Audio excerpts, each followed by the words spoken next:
Hello everyone. දැන් අද ප්‍රශ්නේ අපේ WhatsApp group එකේ ආ ප්‍රශ්නයක් මේක. අපේ client කෙනෙක් අහනවා එයා gym යනවා creatine ගන්නද කියලා. creatine ගන්න එකෙන් කෙස් වලට ඒ හිටපු කෙස් වලට සහ එයාගේ තියෙන කෙස් වලට හානියක් වෙයිද කියලා. දැන් මොකද්ද මේ creatine කියන අතිරේකය? creatine කියන්නේ ඇත්තටම අපේ ආහාරවල තියෙන දෙයක්. ඒක amino acid එකක්. ඒ amino acid එක වැඩිහිටියට තියෙන්නේ මාංශ පේශි වල. and හැබැයි අපේ ඇඟ තුලත් මේ creatine නිෂ්පාදනය වෙනවා. අපේ අක්මාවේ, අග්න්‍යාශයේ වගඩවල මේ ක්‍රියේටින් නිෂ්පාදනය වෙනවා. මේ ක්‍රියේටින් වල ඇත්තටම මේ ක්‍රියාවලිය අපේ මාංශ පේශී වල කන්ට්‍රැක්ෂන් එකට, ඒ කියන්නේ මාංශ පේශී වල ඇක්ෂන් එකට අවශ්‍ය එනර්ජි එක සපුරන එක. ඉතින් මෙතන එනර්ජි ස්ටෝර් එකක් තමයි මේ ක්‍රියේටින් කියන්නේ. ක්‍රියේටින් ෆොස්ෆෝක්‍රියේටින් කියලා ඒ කිමිකල් එකක් හැටියට තමයි ඔක එතන ස්ටෝර් වෙන්නේ. දැන් ඇත්තටම තව දෙයක් වෙනවා. අර මාංශ පේශී ලොකු වෙන එක. ඒ කියන්නේ අර මාංශ පේශී ඉදිමිලා වගේ ලොකුවට කුඹල වගේ තියෙන එකෙත් ඇක්ෂන් තියෙනවා. මොකද මෙතන ක්‍රියේටින් ෆොස්ෆේට් වටේ වතුර එකතු වෙනවා. ඒ වතුර එකතු වීමෙන් තමයි ඔය මාංශ පේශි පිරලා වගේ පේන්නේ. ඒකත් එක්කම අර මාංශ පේශි වල ඇක්ෂන් එකට අවශ්‍ය එනර්ජි එකත් සපුරන. එතකොට මේ බර උස්සන එක ලේසි වෙනවා. මේක ඇත්තටම අපේ කෙස් හිටවීමට අදාළ නැහැ. ඒක ගත්තයි කියලා කෙස් වලට හානියක් වෙන්නේ නැහැ. හැබැයි අර ගන්න ප්‍රමාණය ඉතින් ඒක ඇත්තටම අපේ ආහාරවල අවශ්‍ය ප්‍රමාණය ගන්න පුළුවන්. ක්‍රියේටින් මොනෝහයිඩ්‍රේට් කියලා අතිරේකයක් අරගෙන ගන්න පුළුවන්. ඉතින් ඒක තමන්ගේ වුමනාව මත. සාමාන්‍ය ජිම් යන එක නම් මුල්ම දවස් 5 කරන්න එපා. මොකද අපේ කෙස් හිටපු කෙස් ටික හැමත් එක බද්ධ වෙන්න ඕනේ. සාමාන්‍ය දින 5ක් යනකොට 90ක් විතර බද්ධ වෙලා. අපි කාටත් වඩා හොඳට කියනවා දින 10ක් යන්න එපා කියලා. දින 10ක් යනකම් ඔළුව අතුල්ලන්න එපා කියලා. ඒක වඩා හොඳට කියන්නේ. මොකද අතර මේ හිටපු කෙස් ටික පරිස්සම් කරන එක තමයි වැදගත්ම දේ. ඒවා බද්ධ වෙන්න දෙන්න ඕන, හැමත් එක්ක යා වෙන්න දෙන්න ඕන. ඒ මුල් දාන කාලේ වැඩි අදින්න යන්න එපා. වටේ ගත්ත ප්‍රදේශය ආයෙත් ඉක්මනට වැවෙන. එතන හොයන්නවත් බැරි වෙන්න වැවෙනවා.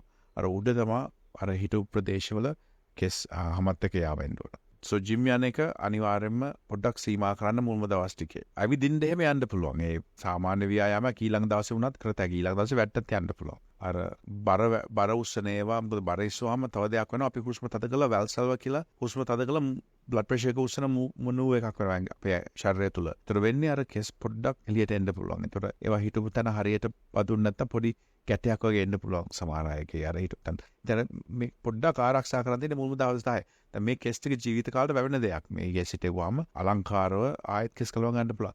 ඉතින් අර දවස් 10 තැන එකේ ලොකු ගනුදෙනුවක් නැහැ එතන. ඒක සාධාරණ දෙයක්. අර පොඩ්ඩක් ප්‍රවේශම් වෙන්න. කෙස් වර්ධනයට ඕන ඉතුරු ඇමිනෝ ඇසිඩ් සහ ඛනිජ සහ විටමින බැලන්ස් කියලා අතිරේකයක් තියෙනවා. ඒක පිටරටක් තියෙනවා, අපි ගාවත් තියෙනවා. ඒක පිටරටින් ගන්නවා නම් ලොකු වීදමක් කරනවා. අපෙන් නම් සුළු ගානකට ගන්න පුළුවන්. ඒකත් එක්කම කෙස් යනක නවත්තන්න ෆිනෙස්ට්‍රයිඩ් ඔක්සිජෙට් එක අපි නොමිලේ කරනවා. ඒක මාස්පතා කරනවා. ඒකත් ලංකාවේ තියෙන අපි ගාව විතරයි. අන්තික පිටරටින් කරනවා නම් ගෙන්න ගන්න පුළුවන්. හැබැයි හරි මිලයි 50000ක් විතර යනවා මාසෙට. අපි ඒක නොමිලේ දෙනවා ක්ලයන්ට්ස් වලට. ඉතින් කෙස් සම්බන්ධ උපදෙස් ඕන නම් ඕනුලා කමතන්න. කෙස් අඩුවක් තියෙනවා නම් ඔයගොල්ලෝ කරන්න ඕන Sapphire Hair Transplants. අනිත් ඒවා කරන්න එපා. මොකද ඝනකමට අලංකාරව කෙස් ගන්න පුළුවන් Sapphire එක විතරයි. ඒක තුර්කියෙත් කරනවා. keshatransplant හරහා ලංකාවෙත් අපි හරහා කරගන්නත් පුළුවන්. 34% of Colombo district had diabetes, while another 1/3 had high blood sugar levels. It was found that Sri Lanka has the highest rate of diabetes in all of Asia and one of the highest in the world. 38% of Sri Lankans with diabetes have not been diagnosed. In other words, 1 million Sri Lankans do not know that they have diabetes. Diabetes is more common in Sri Lankans who are overweight and those who are better off or living in developed areas of the country. The highest rates are seen in Western Province, Jaffna and some parts of the Northern and Eastern Province. Use balance to control your carbohydrate intake. ඔබ කන පිෂ්ඨ ප්‍රමාණය පාලනය කරන්න balance යොදා ගන්න.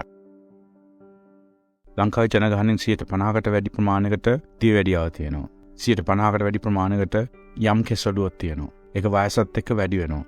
මෙතන තියෙන්නේ පෝෂණ පද්ධතියේ අඩුපාඩු.